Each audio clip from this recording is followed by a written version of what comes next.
Selamat pagi Ibu dosen dan teman-teman semua.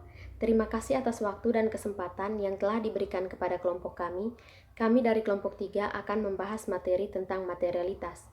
Perkenalkan, nama lengkap saya Maria Primavita Nahor dengan NIM 18100202129. Baik, yang pertama saya akan menjelaskan tentang pengertian materialitas.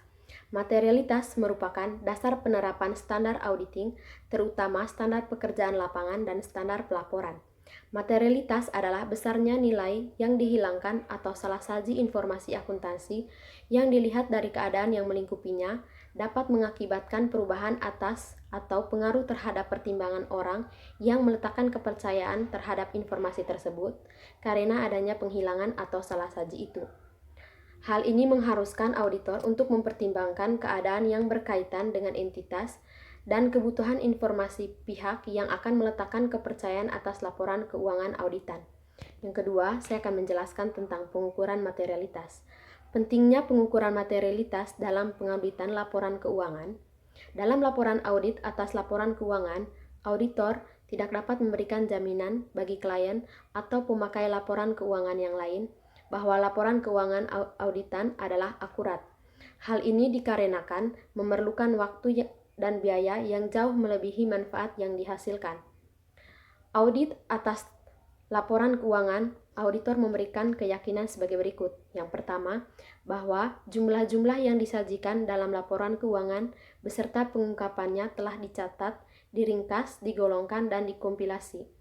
Yang kedua, bahwa ia telah mengumpulkan bukti audit kompeten yang cukup sebagai dasar memadai untuk memberikan pendapat atas laporan keuangan auditan.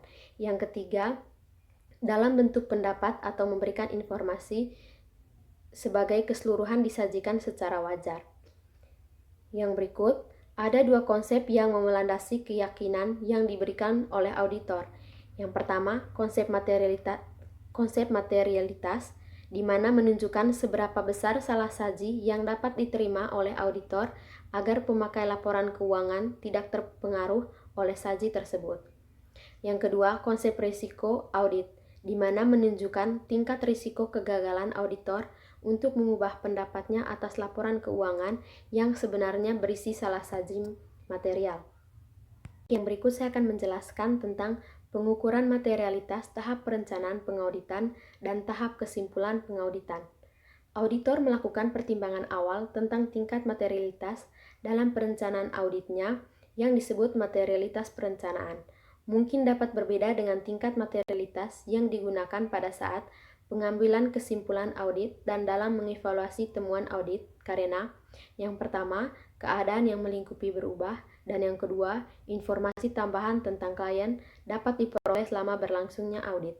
Pertimbangan materialitas mencakup pertimbangan kuantitatif dan kualitatif berkaitan dengan hubungan salah saji dengan jumlah kunci tertentu dalam laporan keuangan. Perkenalkan, nama saya Roswita Bella Ulina Simbolon. Di sini saya akan menjelaskan mengenai pengukuran materialitas, tingkat laporan keuangan, dan tingkat saldo akun.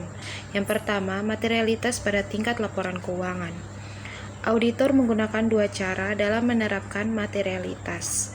Pertama, auditor menggunakan materialitas dalam perencanaan audit, dan kedua, pada saat mengevaluasi bukti audit dalam melaksanakan audit. Pada saat merencanakan audit, auditor perlu membuat estimasi materialitas karena terdapat hubungan yang terbalik antara jumlah dalam laporan keuangan yang dipandang material oleh auditor dengan jumlah pekerjaan audit yang diperlukan untuk menyatakan kewajaran laporan keuangan. Kedua, materialitas pada tingkat saldo akun. Materialitas pada tingkat saldo akun adalah salah saji minimum yang mungkin terdapat dalam saldo akun yang dipakai sebagai salah saji material. Konsep materialitas pada tingkat saldo akun tidak boleh dicampur adukan dengan istilah saldo akun material. Saldo akun material adalah besarnya saldo akun yang tercatat, sedangkan konsep materialitas berkaitan dengan jumlah salah saji yang dapat mempengaruhi keputusan pemakai informasi keuangan. Next, berikutnya, prinsip dasar alokasi materialitas tingkat laporan keuangan ke materialitas saldo akun. Alokasi materialitas laporan keuangan ke saldo akun.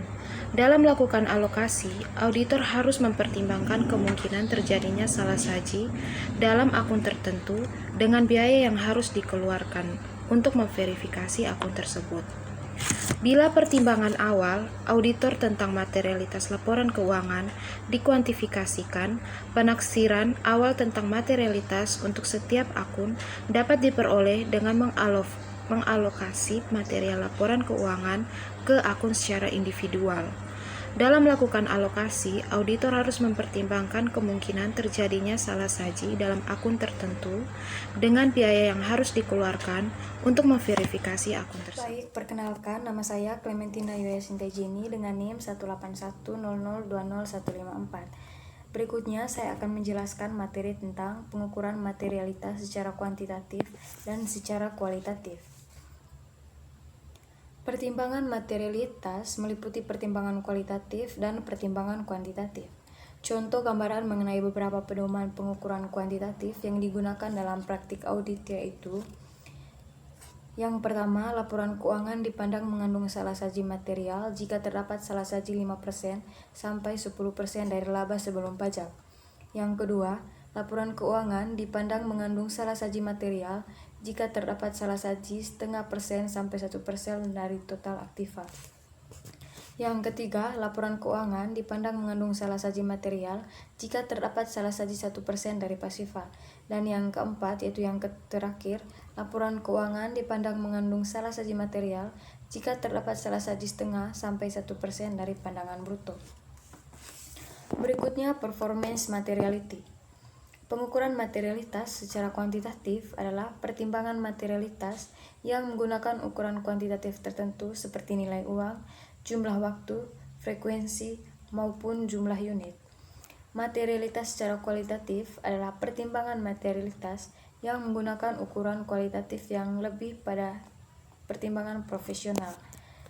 Pertimbangan profesional tersebut didasarkan pada cara pandang, pengetahuan, dan pengalaman pada situasi dan kondisi tertentu. Perkenalkan, nama lengkap saya Francisca Diadoma, NIM akhir 131.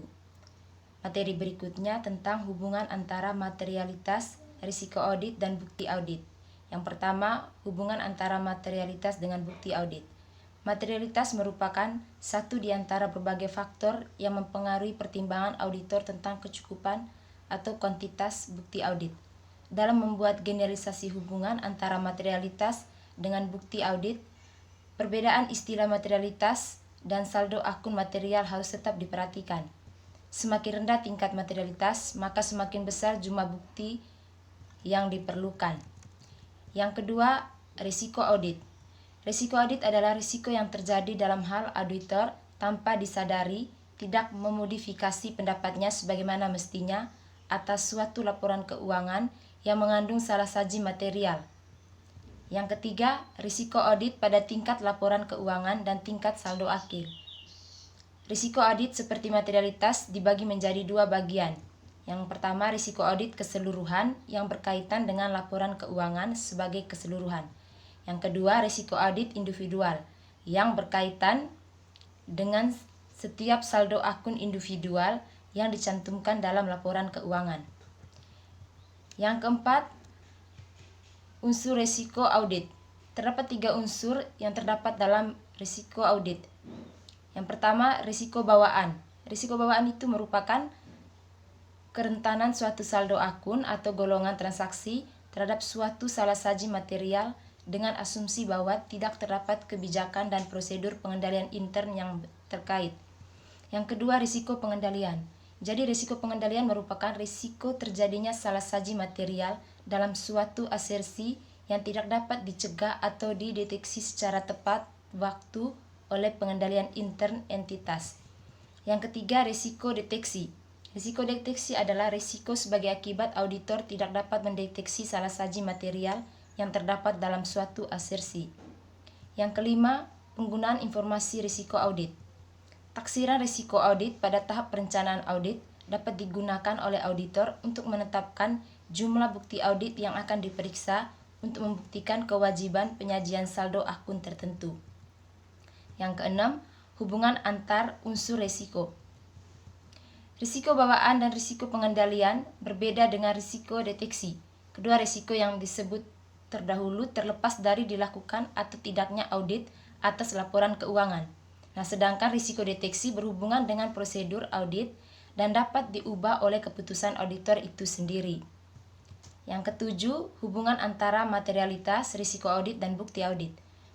Berbagai kemungkinan hubungan antara materialitas, risiko audit, dan bukti audit yang digambarkan dalam beberapa poin. Yang pertama, jika auditor mempertahankan risiko audit konstan dan tingkat materialitas dikurangi, maka auditor harus menambah jumlah bukti audit yang dikumpulkan. Yang kedua, jika auditor mempertahankan tingkat materialitas konstan dan mengurangi jumlah bukti audit yang dikumpulkan, maka risiko audit menjadi meningkat. Kemudian yang ketiga, jika auditor menginginkan untuk mengurangi risiko audit, maka auditor dapat menempuh salah satu dari 3 poin berikut. Yang pertama, menambah tingkat materialitas, sementara itu mempertahankan jumlah bukti audit yang dikumpulkan. Yang kedua, menambah jumlah bukti audit yang dikumpulkan, sementara itu tingkat materialitas tetap dipertahankan. Yang ketiga, menambah sedikit jumlah bukti audit yang dikumpulkan dan tingkat materialitas secara bersama-sama. Materi berikut tentang tindak lanjut pengauditan atas temuan salah saji. Tindak lanjut audit, auditor harus menindaklanjuti temuan dan rekomendasi material yang sudah diketahui dari audit sebelumnya. Yang pertama, ketidaktaatan yang bukan tindakan ilegal. Auditor harus merancang audit untuk memberikan keyakinan bahwa salah saji material yang ditimbulkan oleh ketidaktaatan pada ketentuan kontrak yang berdampak langsung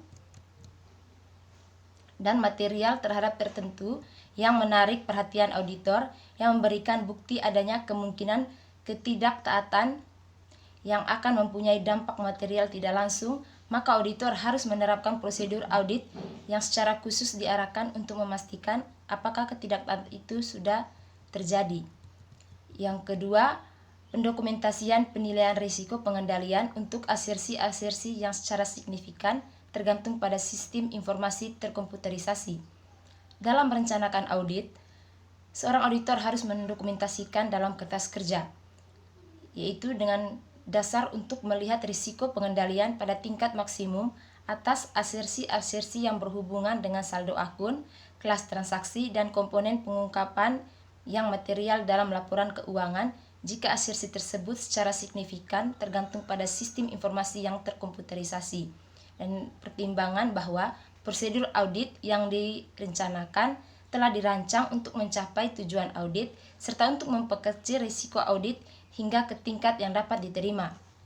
Yang berikut, kertas kerja. Kertas kerja berisi informasi yang mencakupi agar memungkinkan seorang auditor berpengalaman yang tidak mempunyai hubungan sebelumnya dengan auditor untuk mengetahui secara pasti dari kertas kerja itu bukti pendukung kesimpulan dan pertimbangan auditor yang signifikan. Sekian materi dari kelompok kami. Terima kasih.